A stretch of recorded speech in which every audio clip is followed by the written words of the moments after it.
अपने साथियों जिन्हें आप हजारों लोग, लाखों लोग जो 2 महीने से आपके बीच में पहुंच करके आपसे आशीर्वाद मांगने का काम कर रहे हैं, और हर घर से जो सभी माताएं, बहनें, बुजुर्ग सभी निकल करके जिस शानदार प्रत्याशी को आशीर्वाद देने के लिए अपना दिन रात अथक प्रयास कर रहे हैं, और वह प्रत्याशी जो यहाँ से लेकर के लखनऊ के गलियों तक आपका नाम रोशन करता है, ऐसे डॉक्टर संग्राम यादव को हम आमंत्रित करते हैं अपने नेता का स्वागत करें। आज अतरौलिया की सरजमीन पर उत्तर प्रदेश के भविष्य, हम सबके नेता, गरीबों किसानों की आवाज माननीय अखिलेश यादव का हार्दिक स्वागत करता हूं, वंदन करता हूं, अभिनंदन करता हूं। आज विशाल जनसैलाब उमड़ के आया है। गांव के छोटे छोटे बच्चे, माताएं, बहनें, शोषित, वंचित, तगड़े पिछड़े दलितों का इंकलाब होगा, और 10 मार्च को उत्तर प्रदेश में माननीय अखिलेश यादव की सरकार होगी। एक बार तालियों की जोरदार गड़गड़ाहट से माननीय अखिलेश यादव का स्वागत करते हैं। अब मैं अनुरोध करता हूं समाजवादी पार्टी के राष्ट्रीय अध्यक्ष, उत्तर प्रदेश के माननीय मुख्यमंत्री श्री अखिलेश यादव जी से कि आवे और इस विशाल जनसैलाब को संबोधित करने का कष्ट करें। माननीय अखिलेश यादव। इस जनसभा में आए हुए हमारे बुजुर्ग किसान भाई, बड़ी संख्या में हमारे माताएं, बहनें और नौजवान साथी पत्रकार बंधुओं, मैं सबसे पहले दोनों विधानसभा के अपने सभी नेता कार्यकर्ताओं का बहुत बहुत धन्यवाद और आभार प्रकट कर रहा हूं। मैं जहां इस मैदान में बोल रहा हूं, मैदान तो पूरा भरा दिखाई दे रहा है। मैदान में के अलावा जो बिल्डिंग दिखाई दे रही है, नीचे से ऊपर तक पूरी बिल्डिंग भरी है, और सड़क का अगर किनारा इधर का और उधर का देखोगे, पूरी सड़क का किनारा दोनों तरफ हमें भरा दिखाई दे रहा है।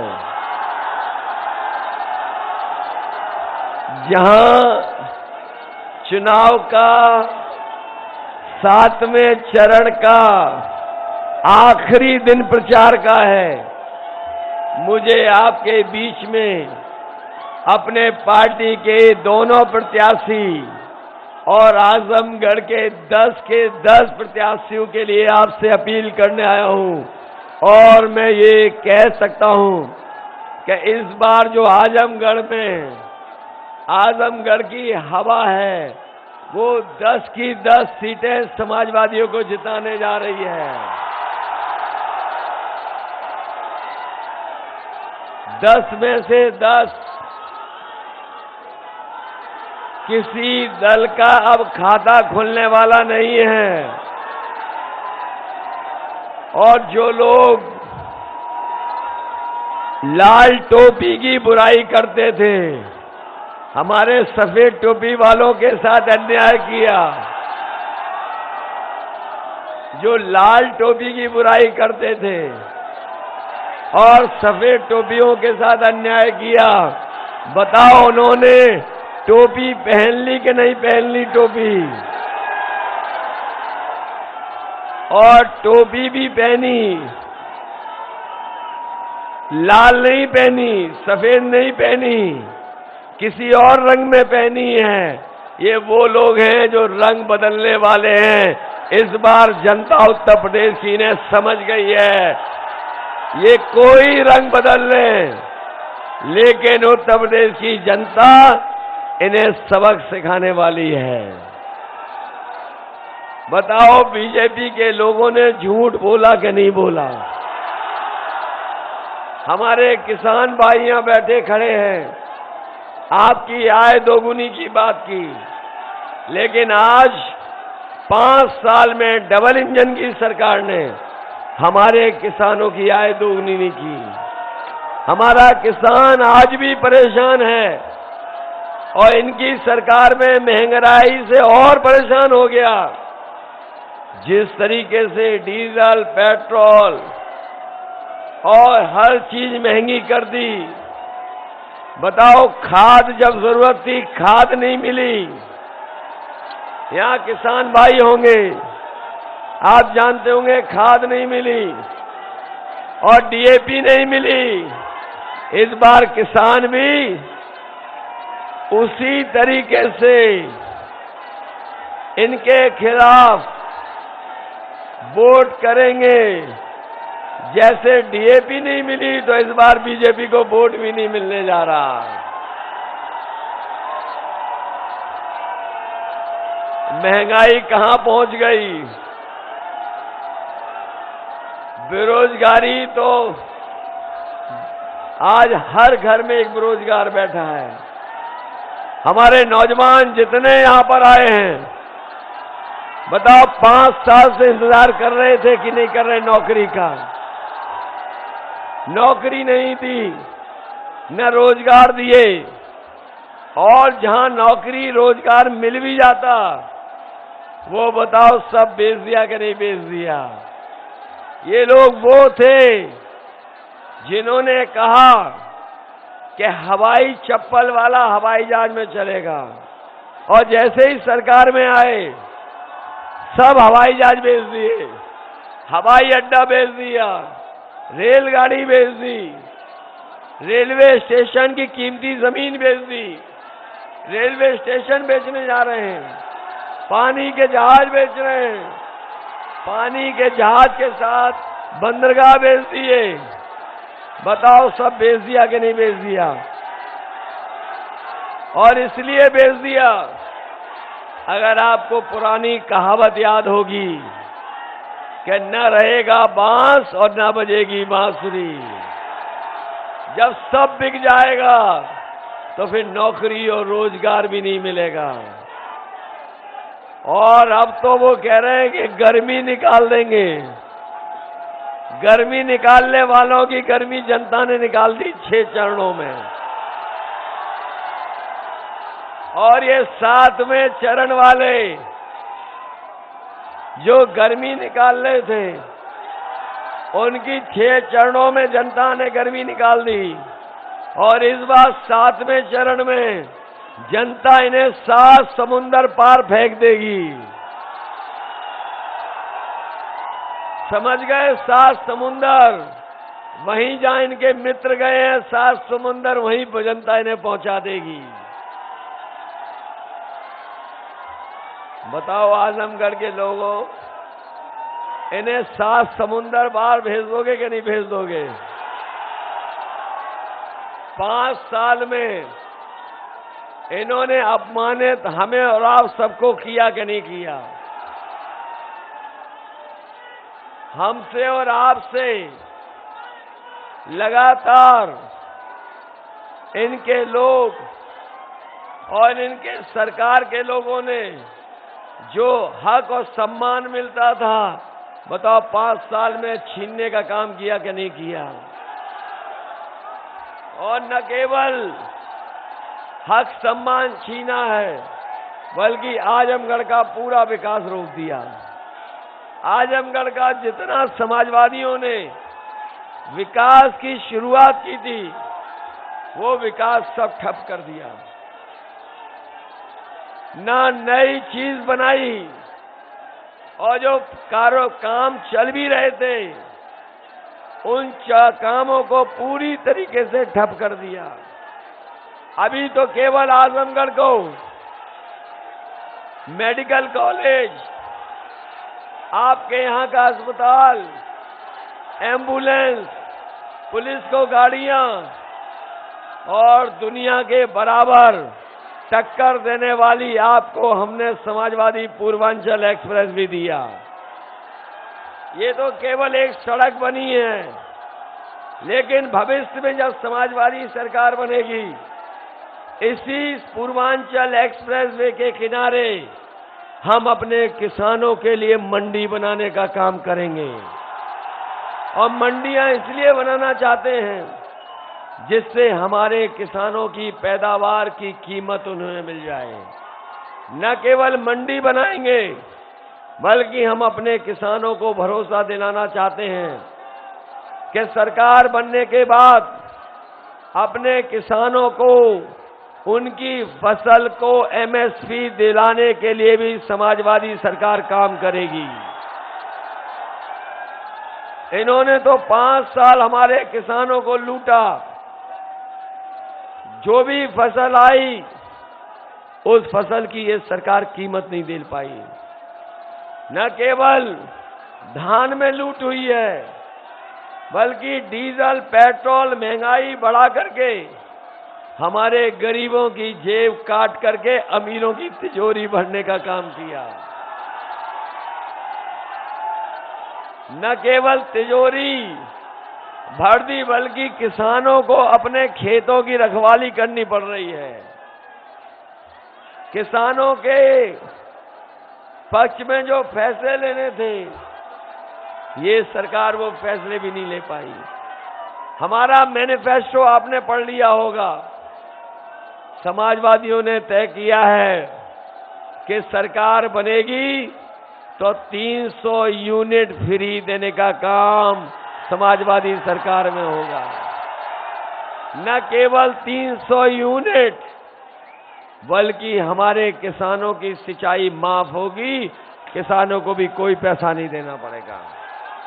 ये नौजवान जो 5 साल से इंतजार कर रहे हैं नौकरी का, रोजगार का, हम अपने नौजवानों को कह के जा रहे हैं कि पिछले 3 साल से फौज में भर्ती नहीं हुई है।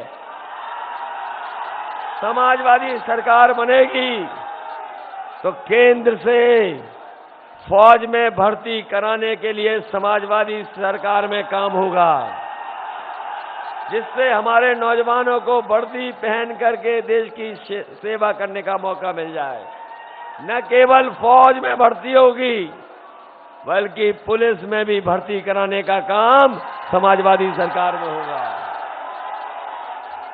आपने देखा होगा कि जब से कोरोना बीमारी आई, उत्तर प्रदेश के बच्चों की पढ़ाई को पूरा बर्बाद कर दिया। आज गांव-गांव बच्चों की पढ़ाई को पूरी तरीके से चौपट कर दिया। इसलिए हम आपको भरोसा दिला के जा रहे हैं, जहां 11 लाख पद खाली हैं, वहीं सबसे ज्यादा शिक्षा विभाग में पद खाली हैं। समाजवादी सरकार बनेगी तो ये बीएड टीएड वालों को समाहित करने का काम सरकार में होगा। न केवल बीएड टीएड वालों को समाहित करेंगे, बल्कि शिक्षक भर्ती निकाल करके भी अपने नौजवानों को जो घोटाला हुआ है उससे बचाने का काम करेंगे। ये हमारे 69,000 वाले जानते होंगे, इनके साथ भेदभाव हुआ है। इस भेदभाव को खत्म करके जो लाभार्थी हैं, न्याय दिला करके इन्हें नौकरी देने का काम भी समाजवादी सरकार में होगा। ये अनुदेशक नियमितीकरण वाले आए हैं, इन्हें भी अगर किसी पे भरोसा है तो समाजवादी सरकार पर भरोसा है।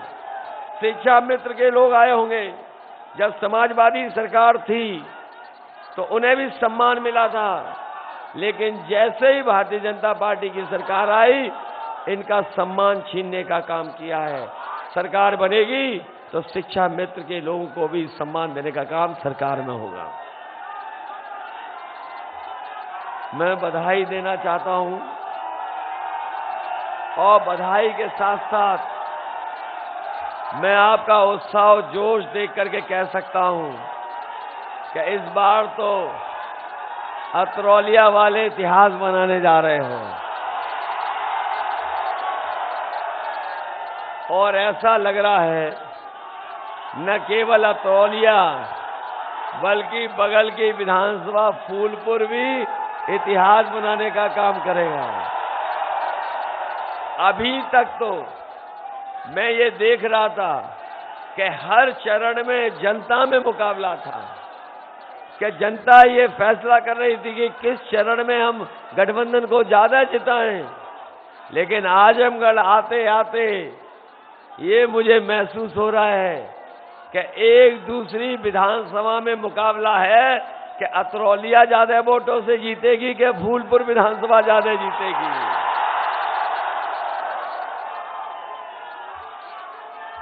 ये मुकाबला लगता इन दो विधानसभा में नहीं है, आजमगढ़ में तो 10 की 10 विधानसभा में यही मुकाबला चल रहा है। और ये जो गर्मी निकालने वाले हैं, अगर ये यहाँ का जन समर्थन देख लें तो आज ही उनकी भाप निकल जाएगी। वैसे तो आपको भाप 7 तारीख को निकालनी है। और जो लोग ये कहते थे कि हम 12 बजे सो के उठ रहे हैं,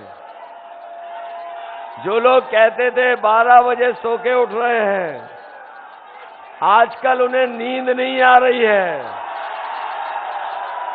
और आधी रात उठ करके धुआं मांगने लगे हैं। न केवल धुआं मांग रहे हैं, बल्कि अब तो पुताई वाले भी मुख्यमंत्री आवास में जा रहे हैं। और पुताई वालों से मैंने पूछा क्यों गए थे वहां, तो पुताई वाले बता रहे हैं कि जो धुएं के काले धब्बे लग रहे हैं उनको पोतने गए हैं। बताओ बाबा जी वापस जा रहे हैं कि नहीं जा रहे हैं? और वो गाना भी आ गया उनका, वो सुना होगा आप सबने, यूपी में काबा बाय बाय बाबा बा। होने जा रहा है बाबा जी का बाय बाय कि नहीं? बहुत कह रहे हैं कि हम परिवारवादी लोग हैं। जहां जा रहे हैं इनके बड़े नेता, वो कह रहे हैं कि हम घोर परिवारवादी वाले लोग हैं। हम परिवार वाले लोग उनको सलाह देना चाहते हैं और राय देना चाहते हैं कि हम परिवार के लोग जब अपने घर जाते हैं तो अपने बच्चों के लिए या परिवार के सदस्यों के लिए कुछ न कुछ लेकर के जाते हैं। इसलिए जो जाने वाले हैं गोरखपुर, हम परिवार वाले उन्हें सलाह देना चाहते हैं कि जब गोरखपुर जाओ तो अपने गुल्लू के लिए बिस्किट लेते जाना। और जो गुल्लू के लिए बिस्कुट ले जा रहे हैं, उन्होंने तो कहा था कि हम नौजवानों को लैपटॉप बांट दिए हैं। बताओ आजमगढ़ के लोगों किसी को लैपटॉप मिला हो तो बता दो। और ये जो हाथों में मोबाइल दिखाई दे रहे हैं, कहीं ये बाबा मुख्यमंत्री वाले तो नहीं हैं? वो इसलिए नहीं दे रहे हैं क्योंकि वो खुद चलाना नहीं जानते हैं। और उनके नेता, सुना होगा आपने, जो बड़े वाले नेता हैं, वो कह रहे थे कि जो नौजवान इंटर पास करके 12वें में दाखिला लेंगे उन्हें लैपटॉप देंगे। अरे शुक्र है उन्होंने ये नहीं कहा कि जो इंटर पास कर लेंगे और 10वें में एडमिशन लेंगे उन्हें लैपटॉप देंगे। बताओ लैपटॉप की उनकी बात सुनकर के जनता लोटपोट हो जा रही कि नहीं हो जा रही? इसलिए आजमगढ़ के लोगों से क्या कहना, ये तो पहले से ही साइकिल की रफ्तार बढ़ाने के लिए तैयार हैं। और मुझे तो ये लगता है कि इस बार आजमगढ़ में इतना धुआंधार वोट पड़ने जा रहा है कि धुआं उड़ाने वाले धुआं धुआं हो जाएंगे। ये मान लें कि सब 10 की 10 सीटें जीतने जा रहे हैं, लेकिन सावधान रहना इनके नेताओं से। इनके नेता जो छोटे वाले हैं, जो छोटे नेता हैं वो छोटा झूठ बोल रहे हैं, जो बड़े नेता हैं बड़ा झूठ बोल रहे हैं, और जो सबसे बड़े नेता हैं वो सबसे बड़ा झूठ बोल रहे हैं। बताओ सावधान रहोगे कि नहीं रहोगे? और ये राशन देने की बात कह रहे हैं कि राशन को लेकर के बहुत सुना रहे हैं। इसलिए हम अपने सभी लोगों को कह के जा रहे हैं कि ये राशन पहले ये नवंबर तक दे रहे थे, अब ये मार्च तक दे रहे हैं। बीजेपी वालों से पूछिए, आपने यूपी के बजट में पैसा नहीं रखा राशन का, न दिल्ली के बजट में पैसा रखा राशन का, और आप किस भरोसे पे जनता को राशन बांटोगे? इसलिए हम अपने गरीब सभी लोगों को भरोसा दिला के जा रहे हैं, आप समाजवादी सरकार बनाइए और 5 साल राशन पाइए। ये इंतजाम समाजवादी लोग करेंगे। न केवल राशन देंगे, राशन के साथ साथ 1 लीटर सरसों का तेल दिया जाएगा, 1 किलो मिल्क पाउडर दिया जाएगा, और हमारे गरीबों का भी स्वास्थ्य बेहतर हो तो 1 किलो घी भी सरकार की तरफ से फ्री दिया जाएगा। इसलिए मदद करोगे? ये आरक्षण घोटाले वाले भूल तो नहीं जाओगे? बीएड टेट वालों भूल तो नहीं जाओगे? ये जो उत्तर प्रदेश पुलिस भर्ती में आयु सीमा की छूट मांगने आए हैं, मैं नौजवानों को कह के जा रहा हूं, सरकार बनेगी तो दिल्ली की सरकार से लड़ करके आपको आयु सीमा की छूट दिलाने का काम करेंगे, क्योंकि 3 साल इन्होंने ना भर्ती की है। इसलिए नौजवानों भूल मत जाना, 11 लाख पद खाली हैं सरकार के, 11 लाख पद खाली हैं। उन पदों को भर करके अपने नौजवानों को नौकरी और रोजगार से जोड़ने का काम समाजवादी सरकार में होगा।